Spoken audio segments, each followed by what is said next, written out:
मैं major general Satbir Singh, हम सब पूर्व सैनिक आज यहाँ हम आए हैं। कांग्रेस प्रिंसिपल ऑपोजिशन पार्टी है और उनका ये ड्यूटी और रिस्पॉन्सिबिलिटी है कि किसी भी इशू के ऊपर कोई इशू हो तो उनका काम है सरकार के साथ हमें जस्टिस दिलाना। सैनिक पूरे देश के हैं, इसलिए आज हम सब कांग्रेस हेडक्वार्टर में हैं। प्रिंसिपल ऑपोजिशन के प्रेसिडेंट साहब से रिक्वेस्ट करने के लिए कि आज की सरकार ने हमें वायदा किया था 1 रैंक 1 पेंशन असली वाली देने का, जो कि अभी तक लागू नहीं करी।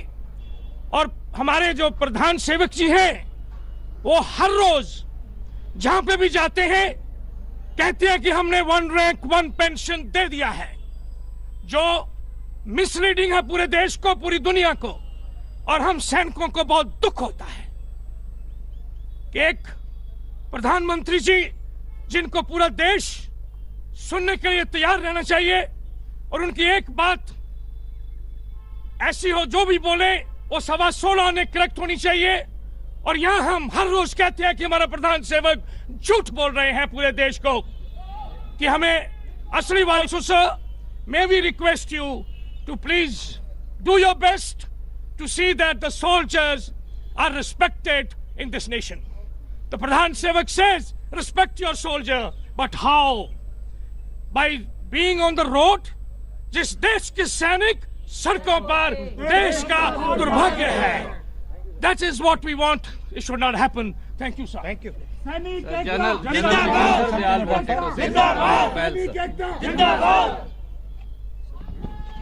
देखिए, मैंने कांग्रेस प्रेसिडेंट के सामने 3 मुद्दे रखे हैं। पहला मुद्दा जम्मू एंड कश्मीर, जो कि पिछले 4 साल में जहां के हालात इतने खराब हो चुके हैं कि देश कम से कम 25-30 साल एक नई पीढ़ी को पॉइजन कर दिया गया तकरीबन। और देश में जो जम्मू एंड कश्मीर के हालात हैं, मैंने इनको अज्ञात कराया है और मैं समझता हूं ये मैं आशा करता हूं, उम्मीद करता हूं, रिक्वेस्ट करता हूं ये उस मुद्दे को हर जोश से उठाएंगे जिस जोश से इन्होंने दूसरे मुद्दे उठाए। जहां तक राफेल की बात है, देखिए जो हमारा सुप्रीम कोर्ट ने उसने बिल्कुल ठीक चीज को पकड़ा है। इसमें प्रोसीजरल जो वायलेशंस हैं, डीपीपी के जो वायलेशंस हैं, इनको कौन कवर करेगा, किसने फैसला लिया, एयर चीफ ने किस स्टेज पर जाकर कहा कि मुझे ये गवर्नमेंट टू गवर्नमेंट कर दो और मुझे डील कैंसिल करनी है, वो एक बहुत बड़ा मुद्दा है और सुप्रीम कोर्ट के सामने, और मैं समझता हूं सच देश के सामने जरूर आएगा। तीसरा मुद्दा सतबीर ऑलरेडी बोल चुके हैं।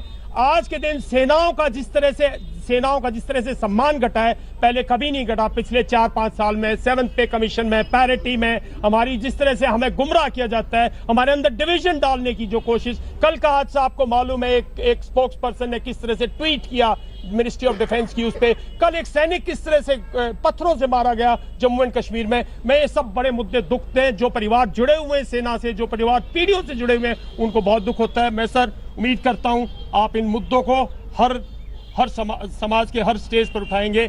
Thank you for giving us this opportunity. Thank you so much.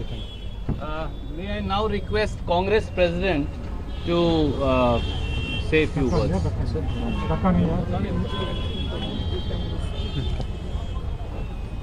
We had a very instructive meeting today. Couple of things came up. The OROP issue came up, and the ex-serviceman clearly said that OROP has not been implemented by the Prime Minister. Issue of the situation in Jammu Kashmir, the wrong non-strategic approach of the government, the division that has been created there, and the cost that is being paid by our soldiers came up. Rafael came up. And these things are connected. The connection is that Mr. Anil Ambani can be given 30,000 crores for doing nothing. But our soldiers cannot be given OROP. This is the connection. 30,000 crores is more than enough to solve the OROP problem. But आप सैनिकों को, and OROP was 8,300 crore. वो 8,300 करोड़ में आपको OROP मिल जाएगा, मगर आपने 30,000 करोड़ रुपए बिना कोई एक्सपीरियंस, बिना कोई बैकग्राउंड, 30,000 करोड़ रुपए आप अनिल अंबानी को देने के लिए तैयार हो, मगर हमारी सेना के इक्विपमेंट के लिए, उनके फ्यूचर के लिए, उनके पेंशन के लिए आप काम करने को तैयार नहीं है। That is the main issue here. बहुत दुख हुआ क्योंकि जो हमारे एक्स सर्विसमैन हैं, शायद आपके सामने वो जिस प्रकार उन्होंने अंदर दुख प्रकट किया, जिस प्रकार वो अंदर बोले, जो उनको ह्यूमिलिएशन फील हो रहा है, ये बड़े डिग्निफाइड लोग हैं, तो ये आपके सामने उस प्रकार से नहीं बोल रहे हैं, मगर इनके दिल को बहुत चोट पहुंची है और इनके साथ जो बर्ताव किया जा रहा है वो गलत है और उसको सरकार को अपने तरीके बदलने पड़ेंगे। बट मेन इशू मैं फिर से दोहराना चाहता हूं, राफेल मामले में प्रधानमंत्री ने प्रोसीजर बदला। 126 हवाई जहाज, 526 करोड़ रुपए प्रति हवाई जहाज। एयरफोर्स ने पूरा नेगोशिएशन किया, एयरफोर्स के ऑफिसर्स ने और एयरफोर्स के सीनियर ब्रास ने नेगोशिएशन किया, फिर डिफेंस मिनिस्ट्री ने नेगोशिएशन किया।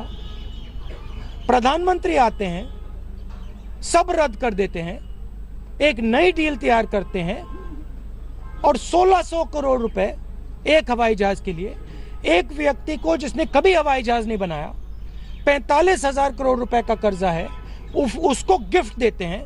मगर हमारी जो सेना के लोग हैं, एयरफोर्स के लोग हैं, जो हर रोज इस देश की रक्षा करते हैं, उनसे पैसा छीना जाता है। तो इसीलिए हम यहाँ खड़े हैं, हम इनके साथ सॉलिडेरिटी में खड़े हैं। और मैं आपको कहना चाहता हूं, जो कमिटमेंट कांग्रेस पार्टी ने आपको ओआरओपी पे किया था वो हम पूरा करके आपको दिखा देंगे।